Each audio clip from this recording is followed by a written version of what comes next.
In the previous episode of Vestiges of Violence, we told the story of Bintu Suleiman, whose daughters and grandchildren were abducted during the attack on Ngoshe on March 3, 2026. She was still waiting for news, still hoping for their return. This is the story of her daughter who escaped captivity, the girl who was preparing to break her fast when the terrorists arrived and set their home on fire.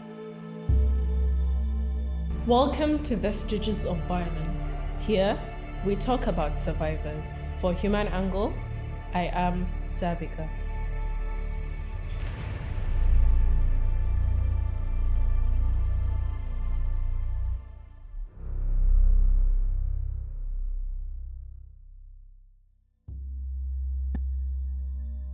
Aisha Muhammad Shuaibu is a 16-year-old secondary school student from Ngoshe, a community in the Goza local government area of Borno State, northeastern Nigeria. Like many young people in her community, Aisha's childhood has unfolded in the midst of a conflict that has displaced communities, separated families, and left countless people living in dire conditions. During Ramadan, the Islamic month of fasting, terrorists attacked Ngoshe, set houses on fire, and took hundreds of hostages, driving them toward the mountain. Aisha was abducted alongside her brother's wife, her 2-year-old niece, and her 4-year-old nephew. In total, over 400 people were taken, mostly women and children, many of whom had not yet eaten after a full day of fasting.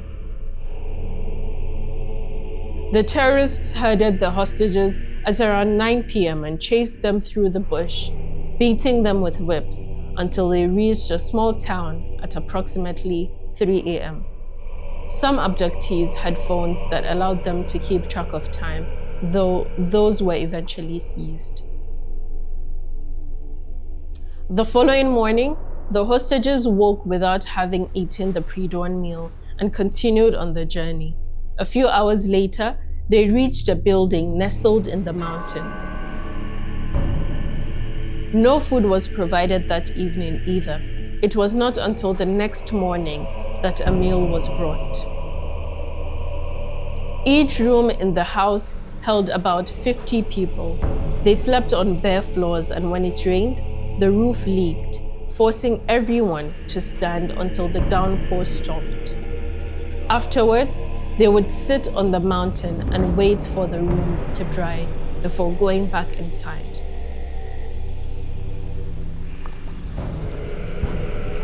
Food was scarce.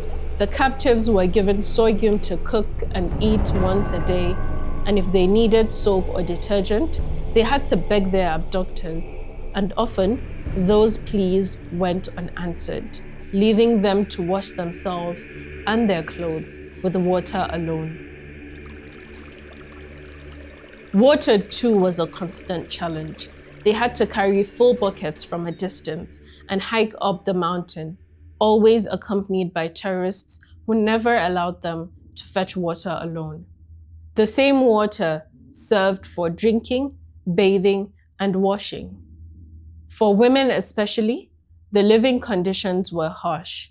There were no bathrooms, so to relieve themselves, they had to go behind the mountain. Sanitary pads were unavailable, so women improvised with headscarves during their menstrual periods. There was no access to medication either, and for the smallest perceived infractions, such as stepping out of their rooms without permission, the terrorists would whip them. At some point, the terrorists instructed the captives to stop fasting and presented them with a choice. They said that those of us willing to subscribe to their religion should remain seated where they were, while those who did not want to should move aside. I was afraid, so I stayed where I was. They took me to the house of their commander, where I spent 1 month and 1 week. The leader had 4 wives, some with 2, 3, or 5 children, each occupying her own room, while Aisha and the other captives slept on the veranda. Terrorists surrounded the house at all times. The captives were required to work for the wives, often under a torrent of insults. Each day began at around 4 a.m. with fetching water, sweeping, and washing dishes. After chores, they attended Quran classes from 7 a.m. until 10 a.m., then returned to continue working. Throughout this time, the terrorists frequently threatened to take away the nephew Aisha was caring for. They also said that if the government failed to pay ransom, they would turn us into slaves, and that if they received permission from their commander, they would marry us off to interested men. But they never personally threatened to marry us among themselves or harassed us. The terrorists carried guns, though not at all times, typically while escorting captives to fetch water, while on guard duty, or when heading out. On the day of Eid, the captives were not allowed to attend prayers. Aisha recalled what Eid used to look like before her abduction: waking up, completing household chores, attending prayers, then visiting friends and family. There would be shows and entertainment and people performing motorcycle and car stunts. That reality felt very far away. 2 months and 2 weeks after her abduction, an opportunity to escape presented itself. A wedding was taking place, and although the commander initially refused to allow some of the captives to attend, he later changed his mind. It was there that Aisha and others made their decision. We found a hiding spot, and around midnight we ran away. I carried my nephew with me. Soon we realized they were looking for us because we could hear them and see their torchlights. It was like they were running after us. We hid behind a tree near a large ditch until the searchers passed. When daylight came, we continued walking until we reached a station of soldiers.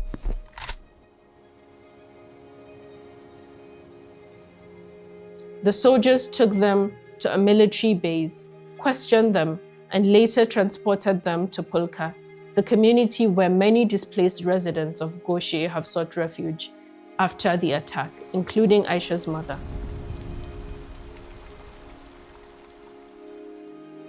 Upon arrival, aid workers and officials registered her name, took her photograph, and directed her to a school that had partly been converted into a displacement camp. Aisha now attends that school, though she has no books or uniforms. When Aisha finally returned home with her nephew, her mother, Bintu, was overwhelmed with emotion. I was elated when I saw her. I cried so much. I cried out of joy and relief, but also pain. I am grateful to God for bringing them back to me. I pray the rest also come back. I pray they can escape safely as well. Aisha often thinks about her friends who remain in captivity, particularly her sister-in-law and niece, from whom she was separated when she was moved to the commander's house. She is free, but freedom without them remains incomplete.